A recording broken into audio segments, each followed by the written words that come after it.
you must be getting a score of around 98, 99, 100. So which is pretty good score.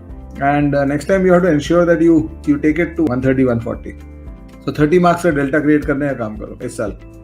So find out what your weak areas are. Either resolve everything, yeah, pick up new questions on that. Let's say we're talking about quants. Close your eyes, ask yourself this question. अगर मेरे को अभी number system पे 5 question मिल जाते हैं, will I be able to solve all 5 of them without looking at the question? Do I have the confidence? मेरा 5 solve हो जाएगा, and वो belief बन जाता है तुम्हारा based on your past experience.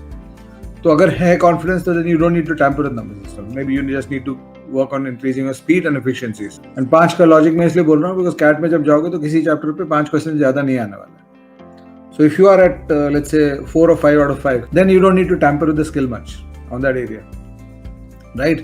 Give me an RC passage. If I solve 2 RC passages right now, 5 questions, I'll get at least 8 right. If you have that mental structure, you just need to maintain it and increase efficiencies. और जहाँ पे तुम्हारा होता है कि नहीं 2 ही होगा इसमें, उसमें either go for resolving everything or go for more questions. तो किसी भी टॉपिक पे अगर तुम 100 क्वेश्चन उठा के सॉल्व करोगे, it'll improve your solving abilities and skills. ठीक है, just do that and make sure this year you do at least 40-50 full-length tests. So that will be important.